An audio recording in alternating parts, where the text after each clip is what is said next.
എല്ലാവർക്കും നമസ്കാരം. ഹെൽത്തിഫൈ വിത്ത് ശ്രീയുടെ പുതിയൊരു വീഡിയോയിലേക്ക് എല്ലാവർക്കും സ്വാഗതം. ഇത് നമ്മൾ ഡിസ്കസ് ചെയ്യുന്നത് ചായ മനസ എന്ന ചെടിയെ കുറിച്ചിട്ടാണ്. ഇത് പല പ്രദേശങ്ങളിൽ പല പേരുകളിലാണ് അറിയപ്പെടുന്നത്. ഷുഗർ ചീര, മായൻ ചീര എന്നൊക്കെ ഇത് അറിയപ്പെടുന്നുണ്ട്. ഇതിൻ്റെ ദേശം എന്ന് പറയുന്നത് മെക്സിക്കോ ആണ്. ഇത് കേരളത്തിൽ പ്രചാരത്തിൽ വന്നിട്ട് അധിക നാളൊന്നും ആയിട്ടില്ല. നമുക്ക് വളരെ എളുപ്പത്തിൽ വീട്ടിൽ നട്ടുപിടിപ്പിക്കാൻ പറ്റിയൊരു ചെടിയാണിത്. ഇതിൻ്റെ ഇളം തണ്ട് നട്ടുപിടിപ്പിക്കുകയാണെങ്കിൽ അധികം പരിചരണമൊന്നും ഇല്ലാതെ തന്നെ നമുക്ക് ഇത് വളർത്തിയെടുക്കാൻ സാധിക്കും. അതുപോലെ നമ്മൾ നിർബന്ധമായും വീടുകളിൽ നട്ടുപിടിപ്പിക്കേണ്ട ഒരു ചെടി കൂടിയാണിത്.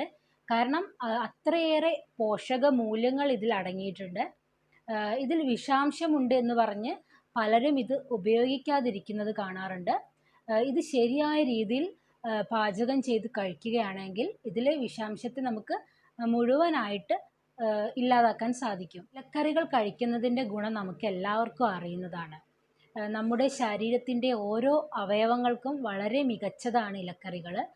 നമ്മൾ കോമൺ ആയിട്ട് കഴിച്ചു വരുന്ന മുരിങ്ങയിലയും ചീരയിലയും ഒക്കെ കഴിച്ച് മടുത്തവർക്ക് ഒരു നല്ല ഓപ്ഷനാണ് ഈ ഷുഗർ ചീര കഴിക്കുന്നത്.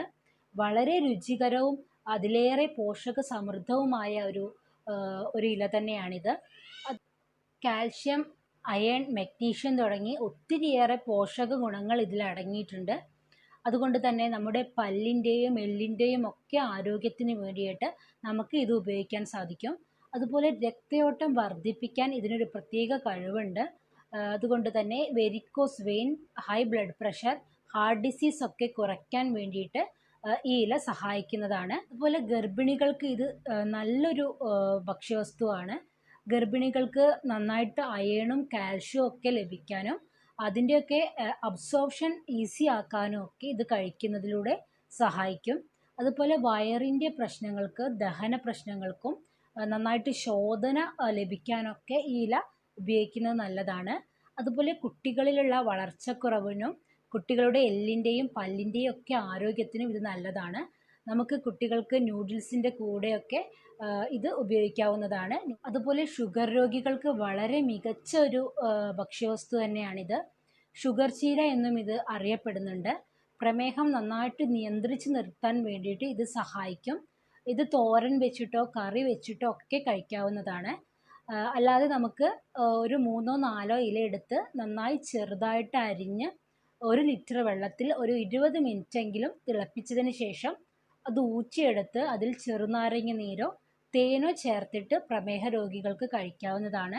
ഇത് കൊളസ്ട്രോൾ ലെവൽ കുറയ്ക്കാനും അതുപോലെ ഷുഗർ ലെവൽ കൺട്രോൾ ചെയ്യാനൊക്കെ ഇതിനൊരു കഴിവുണ്ട്. ഹൈഡ്രോസൈനിക് ഗ്ലൂക്കോസൈഡ് എന്നൊരു കെമിക്കൽ കോമ്പണൻറ്റ് ഇതിൽ അടങ്ങിയിട്ടുണ്ട്.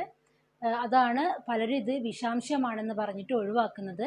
അതായത് കപ്പയുടെ ഇലയിലൊക്കെ ഉള്ളത് പോലത്തെ ഒരു കട്ടാണിത്. ഇത് നമ്മൾ നന്നായിട്ട് വേവിക്കുകയാണെങ്കിൽ ഈ വിഷാംശം നമുക്ക് നിർവീര്യമാക്കാൻ സാധിക്കുന്നതായിരിക്കും.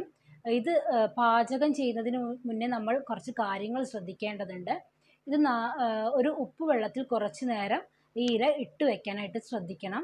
അത് കഴിഞ്ഞ് നമ്മൾ നല്ല മൺപാത്രത്തിൽ വേണം ഇത് വേവിച്ചെടുക്കാനായിട്ട്. അതുപോലെ തുറന്ന് വെച്ചിട്ട് ഒരു 15 മിനിറ്റെങ്കിലും ഇത് നന്നായിട്ട് വേവിക്കേണ്ടതുണ്ട്. അലുമിനിയം പാത്രത്തിൽ ഇത് പാചകം ചെയ്യുന്നത് നല്ലതല്ല. മൺപാത്രത്തിലോ അല്ലെങ്കിൽ മറ്റ് ലോഹപാത്രങ്ങളിലോ ഒക്കെ ആയിട്ട് ഇത് പാചകം ചെയ്യാനായിട്ട് പ്രത്യേകം ശ്രദ്ധിക്കണം.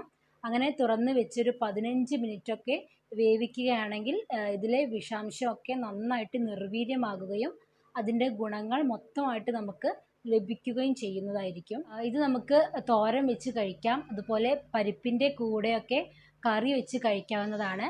അതുപോലെ കുട്ടികൾക്കൊക്കെ നമുക്ക് നൂഡിൽസിലൊക്കെ ഇട്ടിട്ട്, അതായത് ഇത് വേവിച്ചതിന് ശേഷം നൂഡിൽസിലൊക്കെ ഇട്ടിട്ട് കൊടുക്കാവുന്നതാണ്.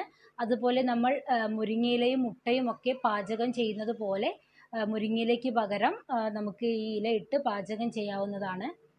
അതുപോലെ ഒത്തിരിയേറെ പോഷക ഗുണങ്ങളുള്ള നമ്മുടെ വീട്ടുവളപ്പിൽ തന്നെ കാണുന്നൊരു ചെടിയാണിത്. നമുക്ക് ഈസി ആയിട്ട് തന്നെ വളർത്തിയെടുക്കാൻ പറ്റുന്നൊരു ചെടിയാണ്. അതുകൊണ്ട് തന്നെ ഇത് വിഷാംശമുണ്ടെന്ന് പറഞ്ഞിട്ട് ഒഴിവാക്കാതെ ഇത് ശരിയായിട്ട് പാചകം ചെയ്ത് ഉപയോഗിക്കുകയാണെങ്കിൽ ഇതിൻ്റെ എല്ലാ ഗുണങ്ങളും നമുക്ക് ലഭിക്കുന്നതായിരിക്കും. ഈ വീഡിയോ എല്ലാവർക്കും ഉപകാരപ്പെട്ടെന്ന് വിശ്വസിക്കുന്നു. മറ്റൊരു ടോപ്പിക്കുമായി വീണ്ടും കാണാം. നന്ദി, നമസ്കാരം.